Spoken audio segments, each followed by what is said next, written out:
Hey guys, welcome back to another episode of the Always Forward podcast, and I'm here with my good friend, longtime friend, Mr. Clint Emerson. Do you go by Clint Emerson, former Navy SEAL? Sure. Like retired.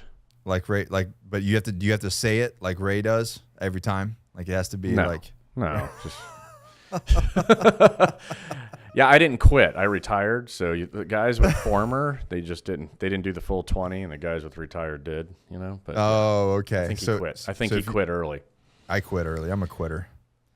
At 12 years, I was like, you're still a Marine. I quit. Oh, I guess that's right. You still get that right forever. That's Marines. Marines are forever, right? Yeah. Whether you retired or not. With frogmen, no. There's a big distinguishing difference between a former guy and a retired guy. You're just a washed up dude. Washed up fag. That's right. Former action guy. Yeah. There you go. Make sure you define that. People get upset. Oh, I know. It's 2022. Everybody's real sensitive. So the reason why I get you on the podcast is because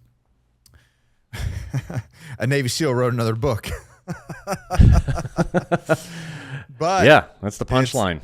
It's the rugged life. And I love your books, man, because they're so, I guess obviously other than the semi-autobiography, which was just fun, but a lot of I guess you would call them your books mainly are manuals, right? Would you consider them manuals?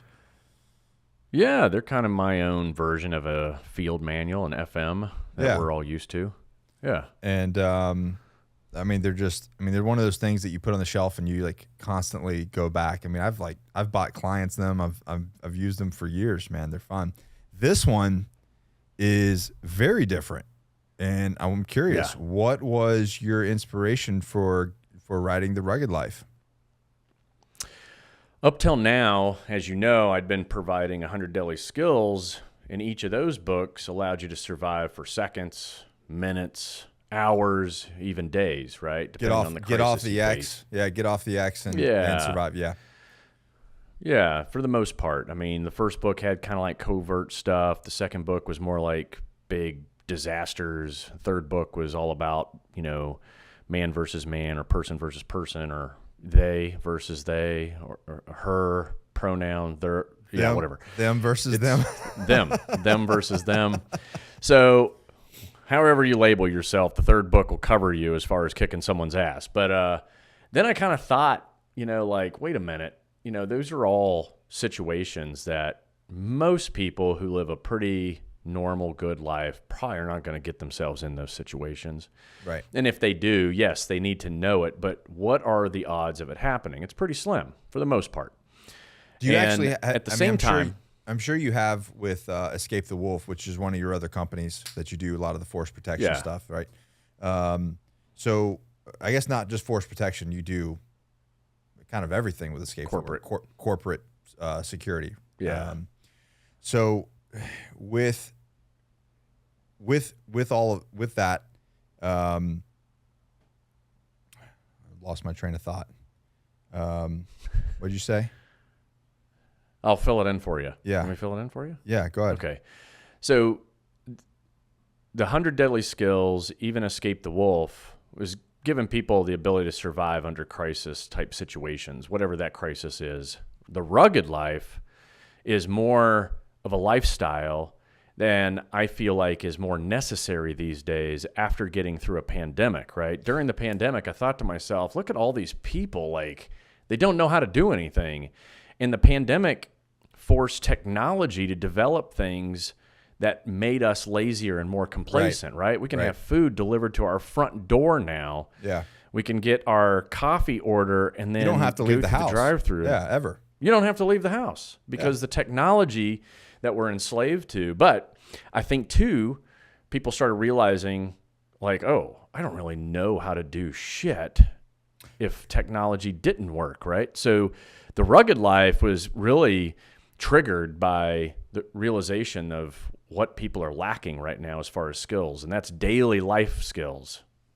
So I know I was going to ask, so because through the Escape to Work, do you actually have statistics on some of these other getting held up at a gas station or, being in some sort of event versus kind of like what you're talking about with the rugged life, like needing to know first aid, needing, like I'm going through the book and dude, this is another great FM, but do you have general statistics through that sort of thing? Nothing current. I used to have a ton, and a lot of them are spread out in 100 Deadly Skills, as you've read. Yeah.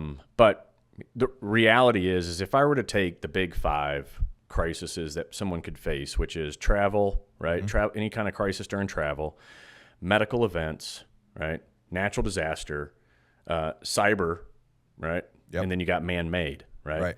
So if you break down, like obviously active shooter would fall under man-made. If you click on the wrong link, that falls under cyber, but so on and so forth. If you were to take those categories and then list out all of the different possibilities that fall under them, then yes, the odds are you will face 1, 2, 3 of those in your lifetime. There's no doubt about it, because the list gets so damn big, especially under medical, right? Right. Medical, if you were to list out, all the different disease process plus trauma, like sprain your ankle. Yes, you're probably going to sprain your ankle At some point. Right. So yeah, so when you list out all the things you could potentially face, then yeah, the odds are you're going to face 1, 2, 3, 4, dozens of them in a lifetime, just depending on which category.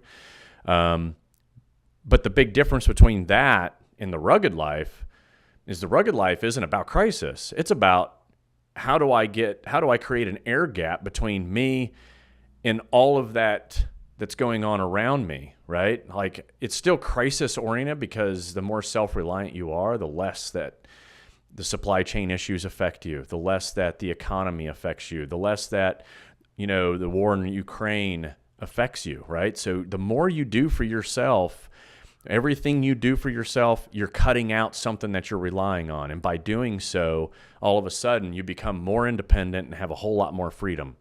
And that's really the overall objective of the rugged life, and to get people to start embracing that self-reliance as a lifestyle, so that they don't have to worry about all this shit we're seeing in the news every day. And you kind of like you kind of nailed it just earlier, is the past couple of years, man, people have really, really allowed themselves to become victimized and just dependent on everything around them. The systems that's been put in place. I mean, it was like that before, but the last 2 years really has, pulled out the whole, kind of, I'm a victim. And all of your books, and including this one, has really is like you said, is a manual for people not to do that, to take back control, to take some sort of information and to go, I am in control of my life. Whether it be, you get a flat on the side of a highway, how to handle that, or if you turn the corner and you're inside of a riot, Yeah.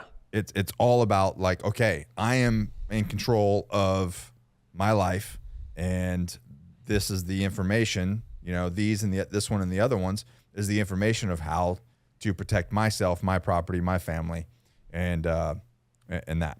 So you are a very smart individual. I know that. But I am. But Duh. did you know every single thing about this book, or did you do some serious traveling and research to kind of develop some of these things?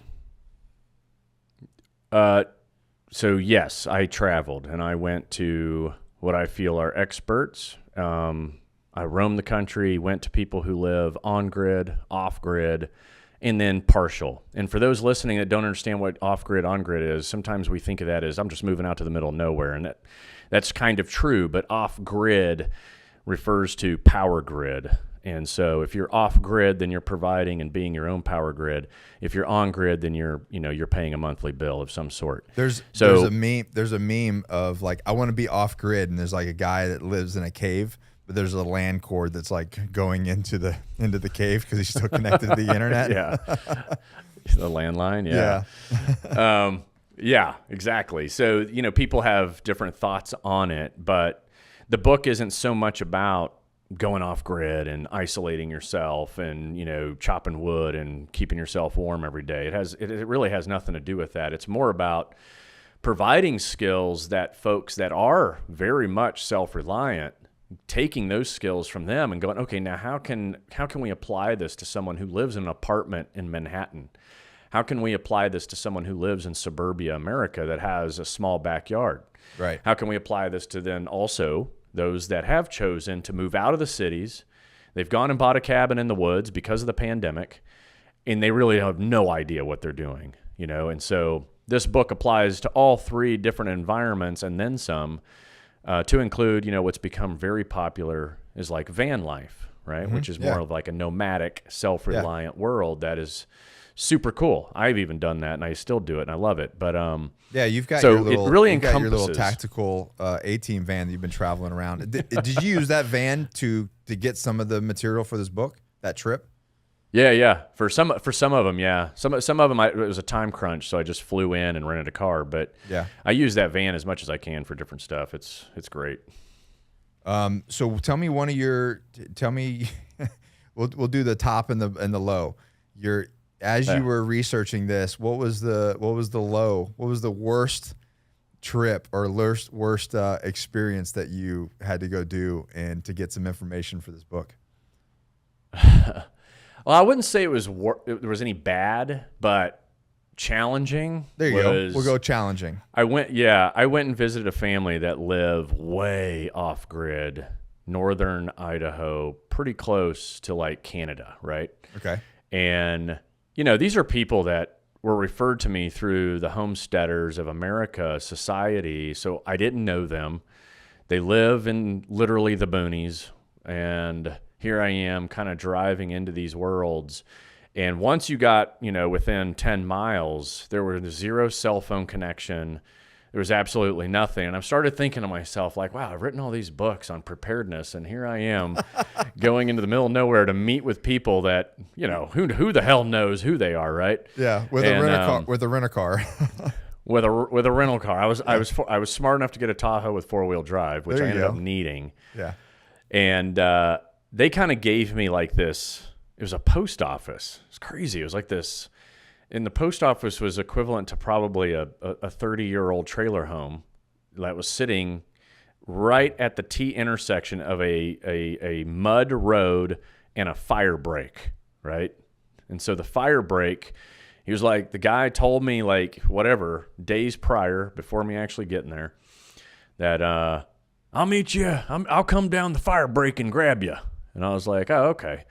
And so I wait and I wait and I wait. And then eventually, I'm looking up the fire break, and here he comes. And, he gets out, and you could tell there was hesitation on both parts, right? We're just both kind of like, who are you? What do you want? Even though we know who you're wearing the right uniform, you're at the right time in the right place. So obviously we're both the right people, but it was still just this moment. Bona fide still needs to happen, right? Yeah. Bona fide still needed to happen, which so once we got through. Did he just pop out of the woods, or did he show up how did he show up? In a truck? He had a 4-wheel drive truck. Okay. And we kind of did the acknowledgments and everything, and then he was like, all right, follow me. And so I'm following him up this fire break, and I started wondering, like, does this guy actually own the land that we're going to go to? Like, because fire breaks as a form of transportation isn't normal, like right. as a main thoroughway, right? And so anyway, I follow him up, and we get to, we pass up one cabin on the right, and it was a nice cabin. And then we get to the one he actually lives in, which was equally cool, but it was a tiny home, right? It was super small. We're talking 300 square feet. Wow. And then, his wife, and their son, that's special needs, have been living there for, I think they've been living out there for over a dozen years, completely self-reliant.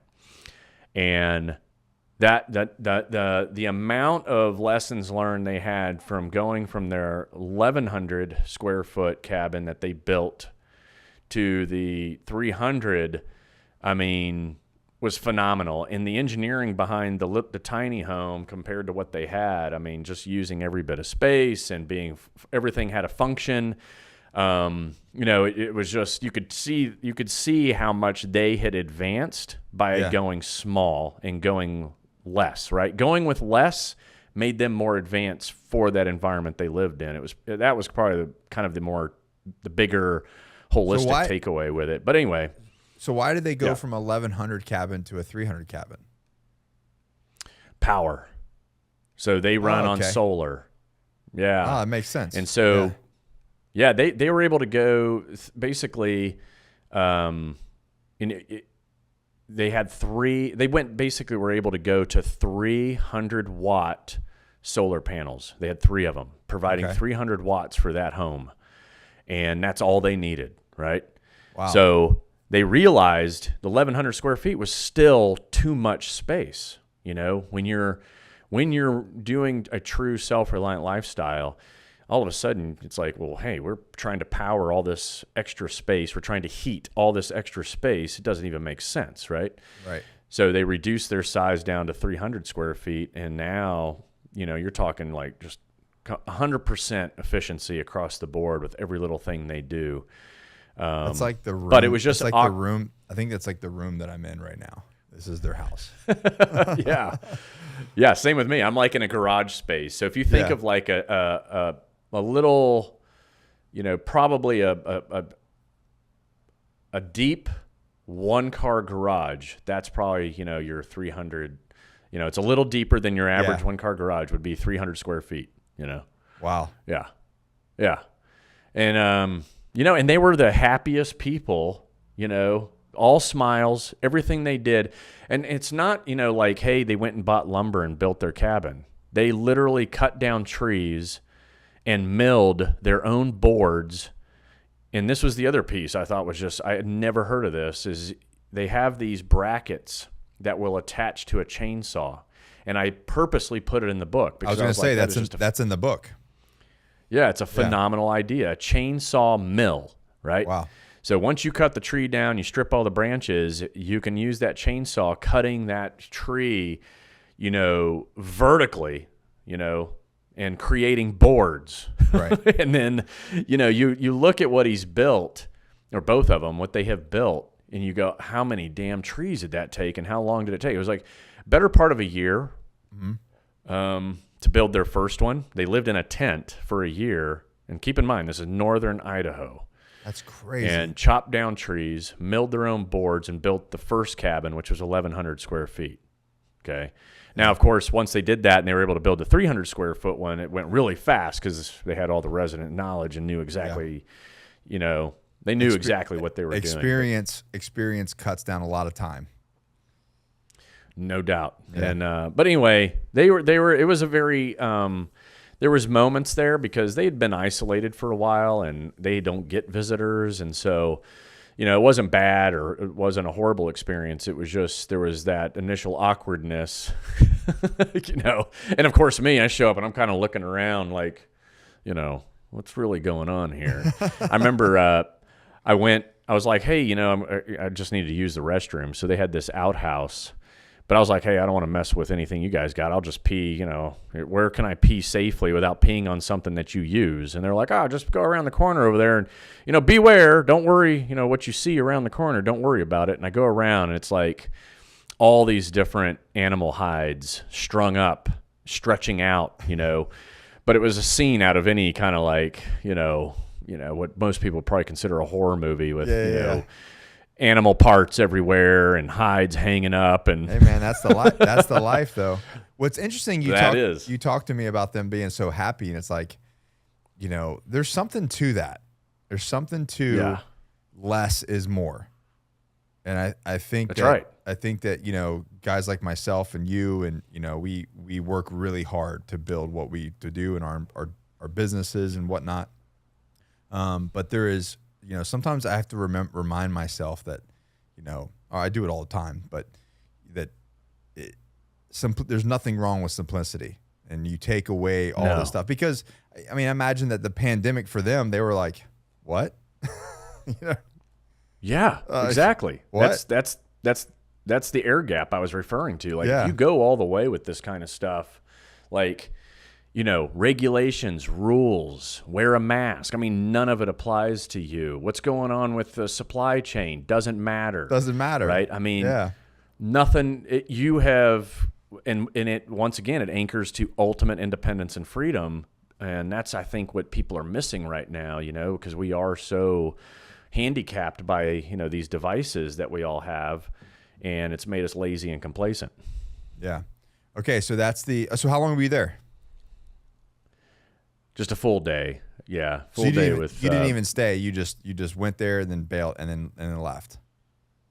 Yeah. Cause really, when you're going to, the deal, you're going to people's homes, and it's kind of like, I didn't want to invade, but a full day was plenty to see just how much work it takes to be 100% off grid. It's not an easy life. It's a very fulfilling and satisfying life. Yeah. But it's hard work constantly. Because everything's on you. You wake up, you get to work, and you work until you go to bed. That's right. Yeah. Every little thing you do is to, either stay warm, stay dry, stay fed. Yeah. Your water, the whole water catchment programs that these folks set up, I mean, is phenomenal because it's free. And I really touch on some of that. I touch on the water catchment stuff because that, once again, how do you take people off grid and bring those skills to somebody who lives in suburbia America? I noticed. Right? Well, I noticed it was a little bit different than the survival guide. The survival guide's more. It's not survival. Yeah. Yeah. Survival guide's more along the lines like, oh shit, I need water. I'm going to die. This is like, yeah. How do I have water forever? This is just thriving right. For free. Imagine water catchment. We all have homes. We all have sheds. We all have something where water falls on it. Right. Yeah. And if you've already got a rain gutter system, then you already got 90% of the solution to having free water for the rest of your life. But we don't do it because we're lazy. So one of the things you can do, I think people will enjoy hearing, is I put an easy math equation in there. You take the square footage of your roof, and for simple math, we'll say 1,000 square foot roof, and you get 1 inch of rain. Okay. That equates to roughly 650 gallons of free water. Holy shit. 1 inch rain. And we get multiple 1 inch rains all year round, all over the United States. Even if you live in I'm in North Carolina. Like, it's just like it's raining all the time. Yeah. Right. Now, if you go, let's say you go to like Arizona's and New Mexico's and the real arid areas, they still get, on average, a foot of rain a year. It's not that much, but imagine if you could catch every bit of it. That 12 inches, right? It would give you plenty. And when you're talking about off-gridders, that's water for their gardens, that's water for them, and it's water for their animals, right? Yeah. And so that water catchment piece, I was like, dude, anybody could, if you've got a shed out back, you just put some gutters around it. You got your home, you take those down pipes, and you're just going to redirect them into these food-safe water containers you can order off Amazon for, $20. And you can buy them in like either 50-gallon, you can buy 100, you can buy 500. Hell, they make them all the way up to like 10,000 gallons if you really want your own gravity water system, It's pretty amazing, but simple stuff. Simple stuff. I had an idea. So for like people that, I don't know, if you have dehumidifiers in your house, but I had this idea that you could set a dehumidifier in your house, and then how they have it, that you have pipes that you can run outside if you have it like in a garage or whatnot. Condensation. Yeah. Yeah. So as it comes in, you could go out to the house, and I was like, well, what if I could put this through a filtration system and then pipe it back into the house? So I'm just literally collecting water out of the air and then run it back to their house. Somebody's going to listen to that and then take that, as they should. Yeah. All right. So that was the most challenging or interesting. What was the fun? I guess the most fun one. I don't want to say best, but one of the highlight of your experience. Probably the other one that was really they're all interesting families, but probably the more on grid family. They're in northern, probably about 2 hours north of Seattle, I think. Okay. And so also basically Canadian. Yeah. I mean, obviously beautiful terrain all over that area, and I see why people pick. There's a lot of off-grid homesteading going on in that that northwest area, the Cascade Mountains. I mean, it's beautiful. Every turn you take is a fucking photograph. I mean, it's just awesome. Yeah. So up there, I visited a family that are on grid, but they literally have been. She grew up. Her house is literally a block from the house she was born in. Right? They have been living this lifestyle for a very long time, and most of it is on the farming side. And so that was really the first kind of piece for me. I definitely didn't know anything about farming, and and she is a wealth of knowledge. And stepping back to more macro, when you hear farming, it's kind of boring, but the reality is like a farm, it produces things to be sold and make money, whereas a homestead, you produce things to feed the family, right? So that's kind of the difference between the two. So hers was more of a homestead, but she grew like everything they eat. I mean, she grew it. I mean, I was just blown away, and she was doing it with, I think, maybe a half acre, maybe a little bit more. Yeah. So a very small, I mean, when you talk about the amount she was able to do with a very confined space of a backyard, I was blown away. She had hogs in a corner. Okay. She had a system where the pigs are in one corner, and the pigs will move around. Because what they'll do is they'll eat everything to include the roots, and they basically, by the time they get done, it's nothing but mud, right? So you move those around, and then that's going to designate your new crop area, right? So once they turn it from grass to mud, they've uprooted everything so much that becomes great soil. Yeah, right? Because they've also been crapping all over it. I was going to say, because if you've ever seen a pig pen or whatever you want to call it, it is literally just water and mud and like wet soil, like ready to go. Right. Yeah. Exactly. And they don't ever start that way. I think that's the part people miss, is that when you move your pig pen around, which then creates, your next crop area. Then the other piece was her chickens. So her chickens were in a mobile coop. This coop had wheels. So it allowed the chickens to be free range, right? Eating bugs and hanging out in the grass and doing everything. And then it would fertilize the grass, because chicken poop is the best sort of fertilizer on the market. I mean, you can't find anything better. So those chickens would hang out in that area for about 2 weeks, and then she would move them exactly one square over, if you will, because the chicken coop is, whatever dimensions it was, you're moving an entire dimension over. And so she had this rotation between the chickens, the pigs, and then, of course, how she grew her crops. And I was just like, holy crap, like this system that fed her family plenty all year round. I mean, she's got enough where she's giving it away to the neighbors, right? Yeah. I mean, a dozen eggs is like, a dozen chickens is a dozen eggs a day, right? Right. So, and then going back and forth between the different kinds of chickens, right? So you have egg-laying chickens, and then you have meat chickens, right? You're never going to eat an egg-laying chicken, and your meat chickens aren't going to be producing eggs the way you want them to. So you usually have a little bit of both. Or you can just have egg layers and that's it. But here's the interesting part. You live in a neighborhood and you got HOAs, right? People that are putting rules on you, say you can and can't do whatever. Well, you can list your chickens as service animals. That way, then the HOA can do absolutely nothing about you having chickens. I'm just back there petting my chickens. That's right. That's right. And whatever brings you calmness and prevents the anxiety, that's a service animal. That's right. And so the other piece too is if chickens are noisy, right? But you can just switch to hens. Hens, great. They lay eggs and they're quiet. So, but it was really, really cool to see an on-grid, right? So she relies on power for the home, but she's doing, she's got a full-on, farm in her backyard. Amazing. Wow. Was she in was she in a suburb? Was she kind of still in the country? Like how did that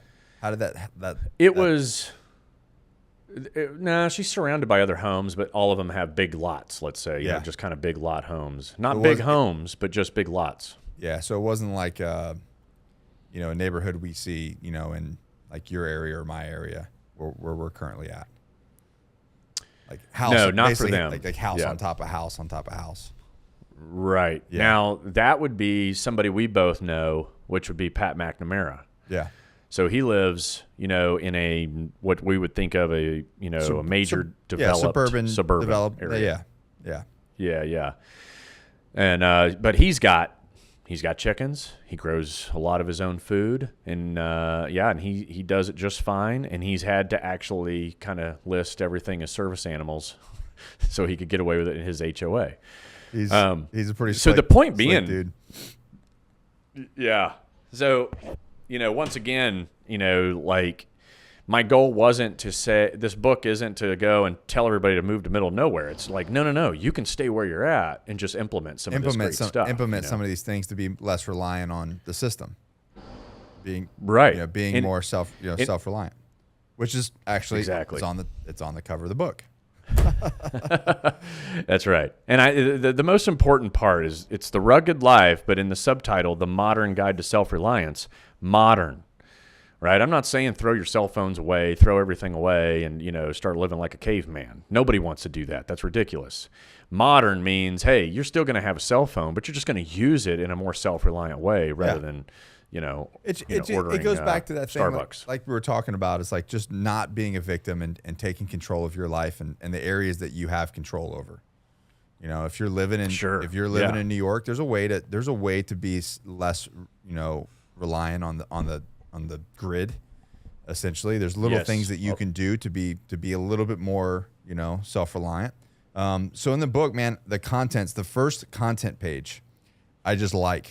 Yeah. I the way that you did it or the way the guys did it, like it's just great because it has that little bit of like the 100 Daily Skills aspect of it. You know what I mean? Yeah. Like be your own RTO, be your own first responder. But then it has the other things. But it struck me because I could literally print this out into like a poster and hang it up somewhere, and it would be like a reminder. All these things, Yeah. Be your it's own really farmer, the 10 be your own aspects. hunter. Yeah, exactly. It's the 10. What I found, because this was the hardest part of building this book, was what am I narrowing this lifestyle down to in the form of chapters? And each chapter are novels and novels of books out there. But nobody has taken all of those books and all that knowledge and consolidated it into a more holistic, basic manual. Yeah. And that's really why, So one of the things that struck me, so I've got like some Post-it notes in here as I was going through it. Nice. But Love it. One of the things that I've always been a big fan of is the container homes. So is that something that you just have kind of been exposed to over the years or something, or did you actually go and look at some container homes and do some research that way as well? Both. So I remember showing up overseas, after we established. We lived in those. Yeah. Yeah.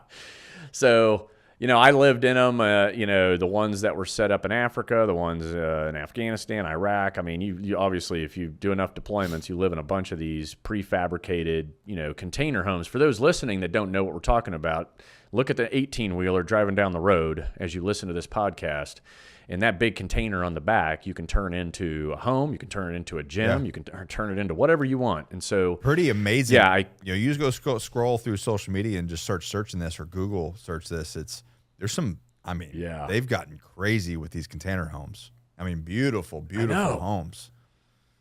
Yeah, it's a inexpensive, cool way to kind of have your own little fort. Because if you stack these things and create a square almost, you can have this cool home with a courtyard in the center. And I mean, you can replace a lot of the walls with glass and make it really modern. I mean, there's so many ways you can go with these things. Yeah, and I think the going price for a container or a 40-foot container is like $2,500 to $5,grand per container. Yeah, and that's just for used ones. Yeah, just for a used one, and then you start construction. I mean, that's what we did in Afghanistan. Is we got a bunch, and if we were at a very remote fob, and then as supplies would come in off of a supply run, we would just keep the containers, and then start fabricating them out and building little, like we did crazy stuff, desk, and then like, you know, bunk beds, and or have your like loft bed, and then your desk is underneath, and then all your gear, and having living rooms. And I mean, you guys did the same thing, I'm sure. Probably the one that I thought, the one that I did completely on my own is when I was at the NSA. We needed like extra space on Fort Washington. So Fort Washington has all this land, but we needed to rapidly get something up and running, right? Yeah. And so I found this company out of New Jersey, and keep in mind this is this is like 2005, 2006. So the prices aren't going to be accurate, but for a brand new 40-footer, completely climate controlled, with pedestrian doors on the side and windows, and it was all cool. And we loaded it out. That particular one was loaded out with Vidmars on the inside, like cool like drawers and stuff, with butcher block tables. And I mean, just designing it was fun. Total for that thing completely, and that was even delivering it and like putting it on the ground and plugging it in, was $40,000. Damn. You know, all done. Yeah. And it was all done, ready to go. Showed up. I was like, this is so fucking cool. Like, who wouldn't do this, right? What's crazy is like the built out vans. You can build out a van now that's like $120,000, $150,000. Yeah. Especially post to 9. Yeah. Mine is, the one I've got is now selling for about that. I didn't buy it for that much, but now they're selling for that much. Yeah. So the next one, I mean, there's so many good things in here, and I couldn't just go through it all. But the next one that I did was basically down to the poison. But then I started looking, I was like, shrooms. And I'm like, I wonder if Clint had to takes a bunch of shrooms to put this. Did you go on a shroom trip when you went in there? And I thought about it several times. I think that's one of the biggest, you're talking about living off the grid or living on the grid or just living in the woods in general. There are so many plants that are medicinal for good purposes, and maybe it's for, then not for, like what's the kid that died in the bus over there? I don't remember exactly the name of it.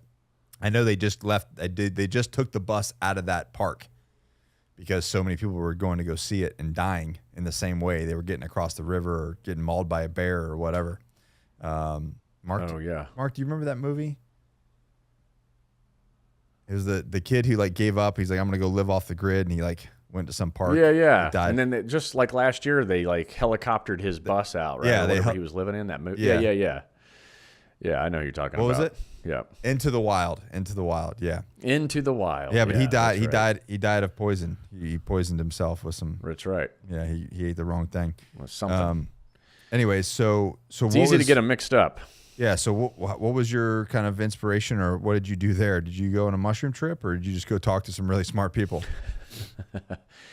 That was definitely that was a combination of interviewing with these families. And the takeaway there is foraging, right? Yeah. I mean, like, so the big kind of the other big macro way of looking at this book is, when you get into kind of self-reliance, it doesn't necessarily have to start with food, even though that's kind of what we're talking about. It also starts with just being more handy, just doing things yourself with your hands. Foraging is definitely with your hands and knowing what is good and what is not, out there. So I put in a quick poison test so that folks can, if you don't know what it is, but it looks edible or you think it's edible, or maybe you do know exactly what it is, but you still want to test it anyway, which is always a good idea. I put the poison test in there. But foraging, hunting, farming, building, right? Yeah. So if you're not good at farming, you better be good at hunting and foraging. Right. And if you're not good at those two, then you better be good at farming. Right. And everyone needs to have some building basics, really. That's really what it boiled down to, because and once again, this is worst case scenario people, right? Yeah. People who have lived completely out there. If you ask them, what are the most important aspects of being self-reliant? It's be a builder, be a farmer, be a hunter, and mainly because the seasons, right? The seasons will drive the hunting and farming. There's times when there's nothing to farm, right? You got to go hunt, or you got to go forage, Right. and vice versa. So, yeah, it was all research based, and a lot of intertwined into each chapter is definitely the interviews with these families. The next one is, and I couldn't, you know, I love the $100 skills books, especially some of the funnier things in there. I like the prison purse and whatnot. Yeah. The one of the best ones, and I just had a picture. You know, we've been friends for a long time, and I got to milking a goat. I just had a picture of Clint out there milking some goats. Did you milk a goat, Clint?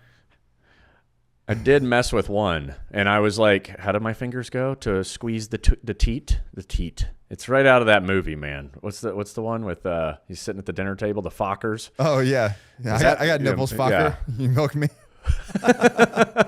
yeah. That's all that was running through my head, and I was probably joking about it at the time, but you know, it's so it's not that everyone I've never needs to milked go get a goat just so they can. Once you if you jerk off on a regular basis, and depending on the technique you use, it's the same milking thing. a goat really isn't all that. Yeah, it's not that bad. You know. Okay. You know, if you're using a lubricant and you're really working it towards the head, you're really doing the same motion on the teat of the goat. You know. And that's how you get the milk out. That's how you get the milk out. Yeah. Nice. Well, good to know. And the biggest thing the other piece I didn't know is once you kind of every guy out there can at least, if he gets some farm animals, at least he'll have some milk. That's right. Because if you know how to milk your own big, whatever it is, nipple, then large, you will know how to do nipple. Yes. anyways, I interrupted you. Yeah. You were saying. Yes, as we digress. The interesting part too, it's not just take a goat, you know, throw them in a stall where there's a lot of nurturing that goes on. You know what I mean? You got to these goats, you know, they don't just, it's not voluntary. It's something you have to train them to get used to, and you got to talk to them. No different than probably how we all talk to our dogs, right? Yeah. We love on them, we pet them, we let them know they're doing a good job, and I think, I never really correlated that until I was around some of these animals. I never would have thought that.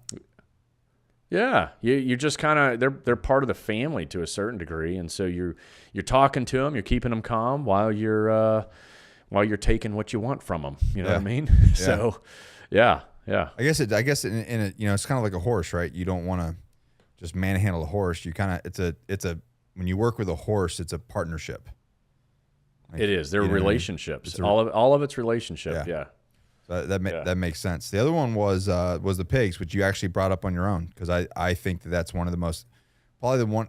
I mean, a lot of this stuff is unknown, but that's a really unknown one, is the pig pen and what they do to the ground and soil, and also with a pig pen, if you're homesteading, it's a great way to dispose of a body.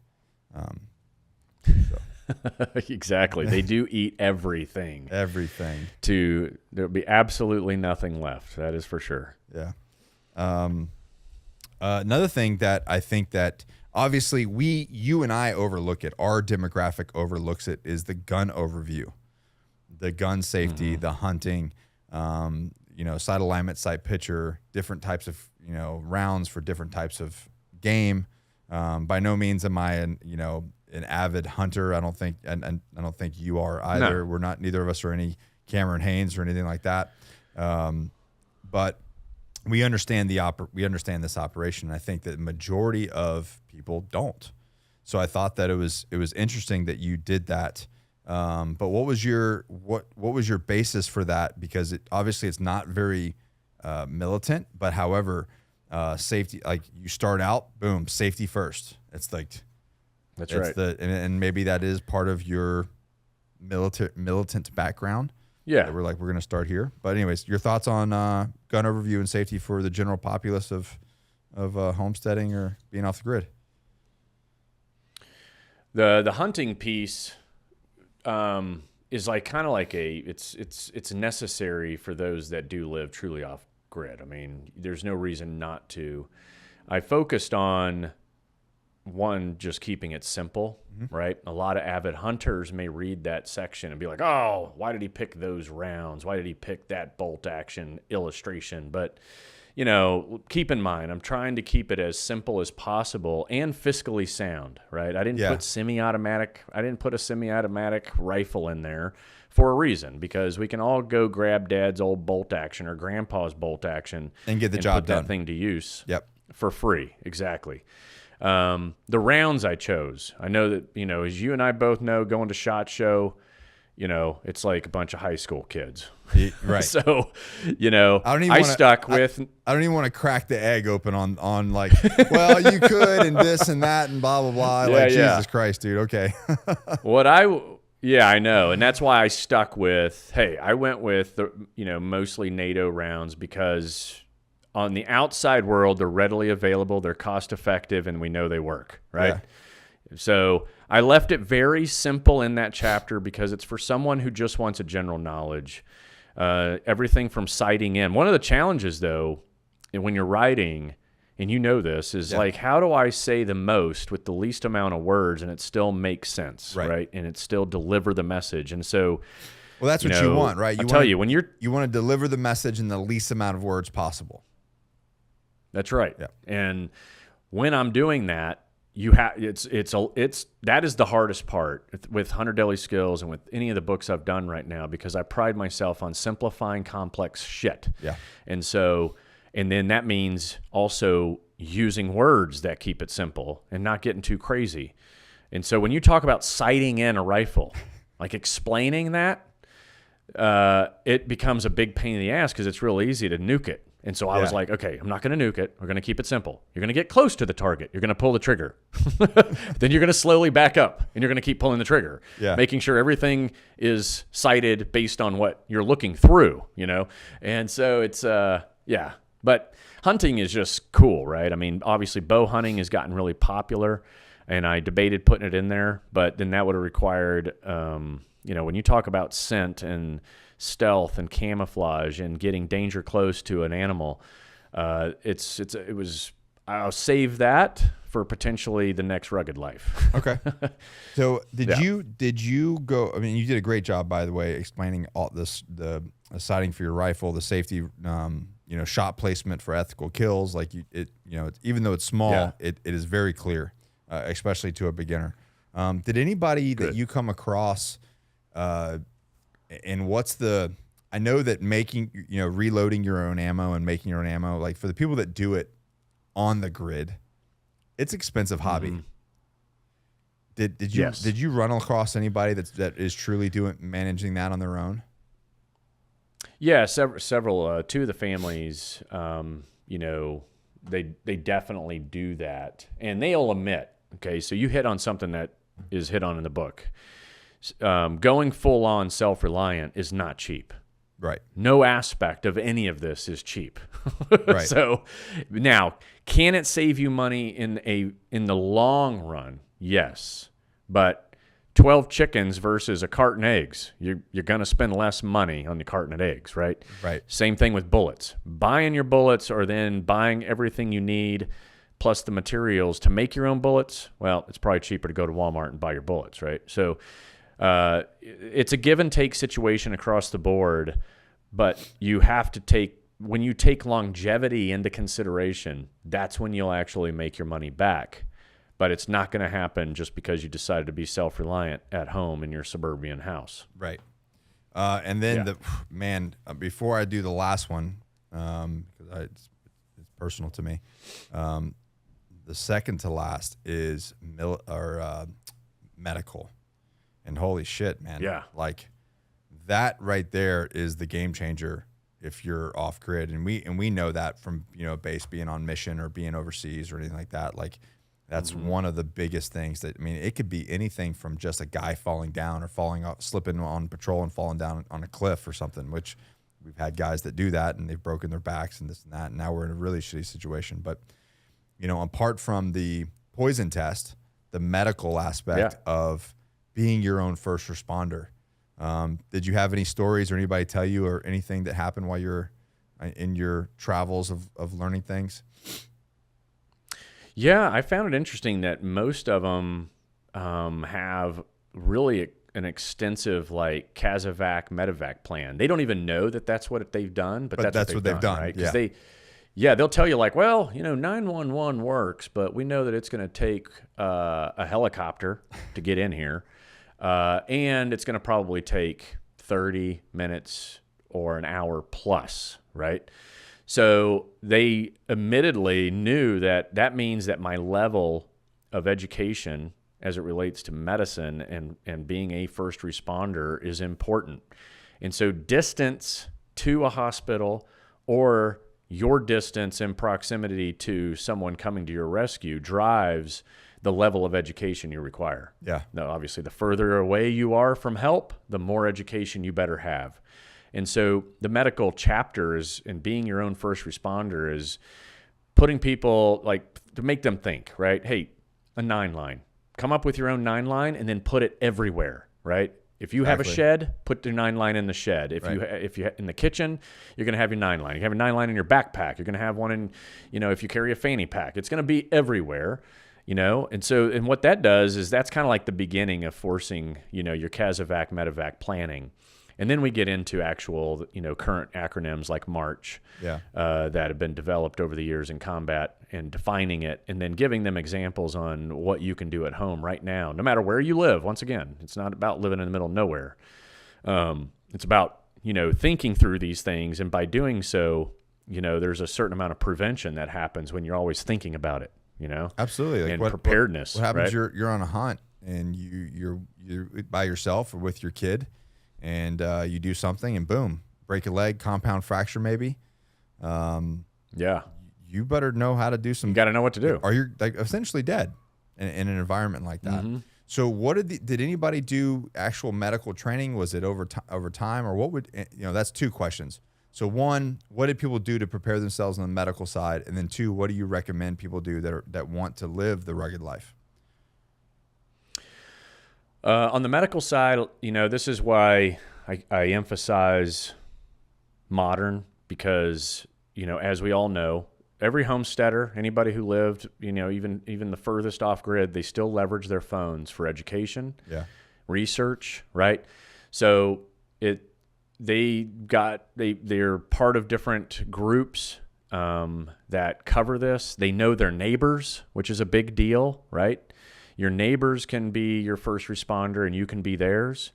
So talking to your neighbors is, it's always been important, but even more so when you live that far away from, a hospital or town. So that's kind of more on the medical side. Now, the bigger piece, like if you're thinking about going down this path, I say, start with a book like The Rugged Life. It doesn't have to be The Rugged Life, and take on some projects. Projects you can do right now at your house, no matter where you live. If you want to do gardening and you live in an apartment, you can do a windowsill garden, which I talk about in there, and you can grow your own herbs and use the basil straight from the dirt right into your spaghetti. I mean, there's vertical gardens. There's kits now on Amazon, these vertical garden kits. In the corner of your room, you can grow pretty much anything you want. Almost if you can't everything. afford Yeah. And if you can't afford a kit, you can go to a discount tire company and say, "Hey, I want all those spare tires. I'll take 6 of them." And they'll give them to you for free.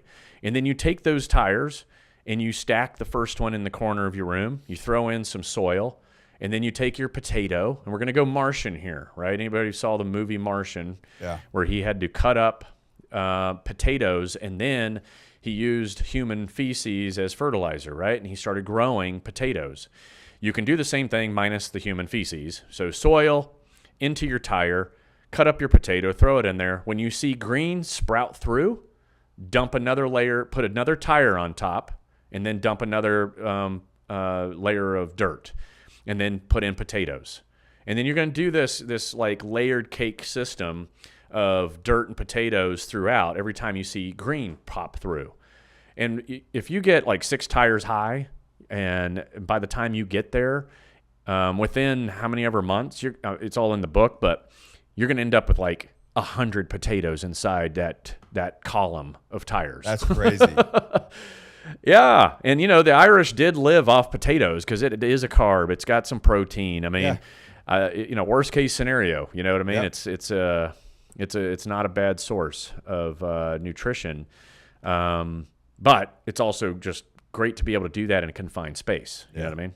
I was actually, Allie and I were having this conversation. Everybody's talking about food prep and food shortages and everything, and we were laughing because of course all these companies are like, this is 6 months of food, dry storage, blah, blah, blah. And I'm like, guys, Yeah. I grew up in Florida, and a lot of it spent in North Florida in the Panhandle. And that's a very country-ish place, even though it's right there on the beach. But I mean, we grew up, canning things and bottling things. It was the norm. That was the norm. And I'm like, you know how cheap rice and beans are, and how easy it is to can those? There's nothing. Pennies. And you could have rice and beans, man. Like, people have been living off rice and beans for hundreds of years, Right. So and that's what I found interesting during the pandemic. I'm sure you noticed it where you live. If you went in the store, all the toilet paper was gone, but the rice and bean shelves were full. I'm like, it was insane to me. I'm like, I'm good. What happened? I'm good. I've got plenty of rice and beans. Yeah. So the last one. You bring up a great point. Yeah, go ahead. Okay. Yeah, go ahead. I want to. The bigger point you're making is the norm, your norm when you were a kid and where you grew up, right? Just less than 200 years ago, every American man, woman, and child knew everything in this book and then some. That's true. Right? And it was a way of life. Yeah. And now, in 200 years or less, no one knows a damn thing that's in this book, which is crazy to me. Which, in a way, makes us very vulnerable. I mean, yes, are we smarter? In some ways. But of course. In a lot of ways, we are very vulnerable. Very, very vulnerable. And I also acknowledge, for those that are going, who's got time for this, right? Time management is definitely a key component to why we have become technologically advanced, right? If I can buy it rather than grow it, then that leaves me time and money to go do other things, which I agree. But that's not the point of the book. The point of the book is you get to pick and choose things that you can then do and have time for. That makes you that much more self-reliant, and one less thing that you have to rely on other people for. Right. Yeah. So the last one that I picked out was, man, yeah. and if you don't see this coming, man, you missed it. I landed on the health and beauty supplies, and I'm like, man, there's a lot of there's a lot of Johnny Slick's inspiration in here. It did end up like in fact, I'm going to use the videos for that. Like you guys. Yeah. Right. We're building some, just me making some of this stuff. Yeah. But because the Johnny Slicks formula, I'm guessing, is top secret. I didn't even ask you for it. No, but it is top secret. I went ahead but and there is, because I think when you did that interview with Johnny, there are definitely components of things in here. This is probably the closest, I would say, to. I mean, granted, we have the ingredients on the labels and stuff, but I would say this is the closest to really how to make certain things, and very, very well done. And so why? I mean, I guess I know why, but in your opinion, like the pomade, who would have thought pomade would have been in the Rugged Life? But hey, man, still hair oil, pomade, coconut oil, shampoo, how to make it all, how to do it all. I mean, this is just absolutely. Shaving soap, body wash, lip balm, which is important, especially if you're in some of those drier climates that are trying to kill you. So what was your thought process and inspiration for, I guess, grooming products while off the, because Johnny Slicks is a sponsor of this podcast, so might as well talk about it. What was your inspiration? Yeah. If you can't make it, you buy Johnny Slicks like I do. Interestingly enough, the hygiene aspect is important for anybody who lives off grid. Like, hygiene is everything to prevent disease, to prevent illness, any of those things. You do not want that to happen or invade your family if you live completely self-sustained in the middle of nowhere. So that's the first key, and that's why it's important. Now, some of the luxury type items, like, let's face it, pomade is a luxury item. Yeah. But interestingly enough, I had a ghostwriter, and this chapter is solely on her. I have to give it to her. Oh, wow. I didn't think about it. I was like, but she's a female, and she was thinking more from the family. We're at home. We need things to do when, the weather's bad. These are projects that families can do together, regardless, once again, it doesn't matter where you live, but it's also to show the power of the coconut oil, all of these things that you know better than I do that are sitting in people's cabinets, and they think it's just for cooking, or they think it's just for, Oh, it's one of the most, coconut oil is one of the most healing oils that you can, and that you can use. Absolutely. Yeah. So,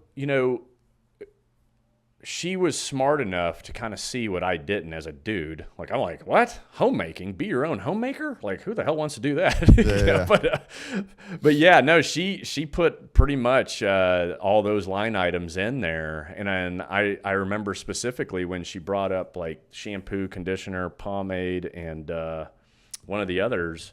Hair oil. I said, shave soap. I said, you even did shave soap, which is smart. The shave soap. Now, I would love Johnny to cross-check those ingredients and all that because I'll get him to do that. That was, she did the research on that one, on all those. And I was thankful because it kind of added an important part that I would have forgotten if she hadn't stepped in on that one. But it's a good point because like even you even got like how to cut your own hair and how to stay clean because everybody thinks like, oh, I go to the off the grid and I turn into, what was it, Tom Hanks on Castaway. And that's and that actually you can get like abscesses and you can get dirt and things that are in there that will cause infection. So, cutting your hair, keeping your beard shorter. These are things that are in that kind of environment that you're living in, where you're not taking, 2 warm showers a day and living in a bubble, can affect you. And these things, right. And these things will do keep you clean and keep you, absolutely great job. And I'm just glad I appreciate that coming from you guys. I had to throw the Johnny Slicks in there. Yeah, it's I'd love to hear his input. But the other piece to this whole thing that also she brought up, and even the families did, is morale, right? Okay. Morale is a big deal when you're kind of just you and your family and you're together all the time. So morale is feeling good. Morale is looking good. And it applies to every kind of lifestyle. If I'm looking good and I'm feeling good, then I'm probably going to work a little bit harder that day. Yeah. Right. And then knowing that at the end of the day, there are some products that I made that are going to, wash all the dirt away and reset me, recharge me mentally and emotionally so that I can now do the next day and the next day, because that morale piece is huge, whether it's, making shampoo together as a family or, and then the actual use of it. All of it combined is all about maintaining that mental focus when you're being self-reliant, self-sufficient. Yeah, and it kind of reminds me of like kind of SEER school, right? Like keeping a positive attitude and in a survival environment, right? When we're out there doing our survival stuff, that was one of the big lessons is like, hey, listen, you have to stay positive in these environments because otherwise, if you allow yourself to go down the negative rabbit hole, I mean, essentially that could kill you. Instead of just staying positive, finding the small wins in the days, like you said, like just making a product with your family and then getting all to wash your hair. That's a fucking win. You know what I mean? It is. What'd you do today? Remember us. Yeah. Remember what, like our deployments, like, right. Sometimes the only reward, at least for me, was the shower at the end of the day. Was the hot shower. Like, it's funny. I tell people that all today. I mean, I'm 40 years old. You're a little older than me, but still to this day, man, a hot shower. And I'm like, every hot shower, I'm like, I'm thankful for this hot shower. Oh yeah. You know what I mean? Yeah. Vice just like standing in the desert with some cold water bottles, just pouring them over you. You know what I mean? It's just shit. But nonetheless, a warm shower, warm, clean shower at the end of the day. God, that's just the best. Still thankful for that. It is. Thanks. So it is. The Rugged Life. This episode comes out next Monday. So is the Rugged Life available? It May 10th. It's on shelves May 10th across it. And online? Let's see.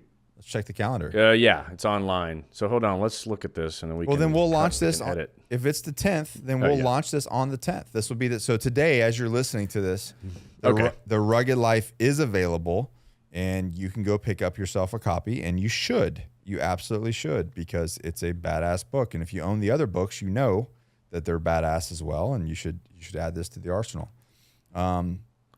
What else? Where can people find you?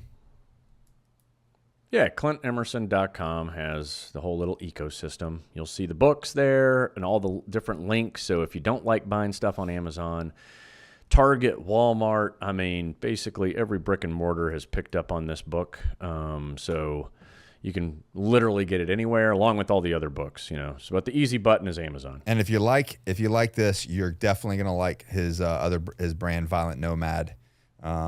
He's got some really great T-shirts there. Anything going on with Violent Nomad these days? No, I mean, we're, things continue to pick up. The brand evolves. I mean, it's really, the Violent Nomad is, for those that are getting it done on their own. You could be you're an entrepreneur and you're a Violent Nomad. If you're, you like to drive fast and your hair on fire, then you're a Violent Nomad. If, it's really just, it's broadening and then starting to be applied to so many other areas that I would have never thought of. It's customers that drive the train, as you know. So yeah. I'm just trying to keep up with their ideas and, everything they throw back at me. His Violent Nomad shirts are the best one. One of the best ones. But I tried to find it for this podcast was because of the date. May the force be with you. Oh yeah, and that's right. I couldn't find that shirt. I don't know. You're Jedi. I need to send you guys a new. Got a whole bunch of new designs. What are you? Extra large? I'm an extra large. Yeah. And what's Johnny? He's large. Large? Yeah. Yeah. Okay. I'm sitting at a rough 215 these days. A lean. Yeah, you guys are doing good, man. A lean 215. I thought about signing up for your Agogi. The challenge? Just to do it. Yeah, man, you should. Let me know. Just to see. Maybe you tell me how I can do things better. It's a kick in the dick, I'll tell you. If you're ready for a kick in the dick, but it's 30 days. You can get kicked in the dick for 30 days. And then how many hours does it require each day? It depends on your speed, I guess. But there's some caps. But probably, overall, there's like some 20-minute walks. We want you to go walk. We want you to take your girlfriend out on a walk. You know what I mean? Go walk the wife, go walk the girlfriend, go walk the daughter. But then like actual training, it's probably all in all with the walks, maybe an hour. Now, as you get closer to the end of the challenge, there are some like benchmark workouts that are like, grueling. That's going to take you an hour or more. But the day-to-day is just like getting that motion in every day, doing something. So some of the workouts are like 12 minutes. But then there's like at the end of the day, it's like after dinner, go on a 20-minute walk. You know what I mean? Something like that. Yeah. So, but the eating is the biggest part, right? The eating is, getting people to not eat garbage and to go to single source ingredient foods. We build out a nutrition plan for them, and for them to consistently eat healthy. That's what really does it in the 30 days. You're getting them to you're getting them to move more, and you're getting them to eat healthier for 30 days, and that's really where the change comes into play. Yeah. Right. I think that's the what's that tagline I heard years ago? Abs are carved in the kitchen. That's right. That's right. People want to believe it's like hormones and peptides and all these different things, and it's like, bro, I've been on testosterone for 10 years, and I've been chubby on testosterone, and I've been lean on testosterone, and the only difference that all comes into play is what I'm doing in the kitchen. You know what I mean? That's right. So yeah. Well, Clint, that's cool, man. I might do it. Yeah, thank you, guys. Thank you so much for coming on here, guys. Go get the damn book, man. Go buy the book. The links are below in the show notes. Go follow Clint Emerson. Check out Violent Nomad. The guy is an absolute freaking warrior, and just a really smart dude. And look at him; he's so handsome as well. I think it's a requirement to be a Navy SEAL. But anyways, Clint, thank you so much for coming on. And you guys go screenshot this. And in the life that we're living in now and the world we're living in now, people need to hear this. So screenshot this, tag Clint, tag myself. And other than that, thanks, Clint. Thanks for coming on, man. Hey, thanks for having me, Nick. Love you guys. See you in the next episode.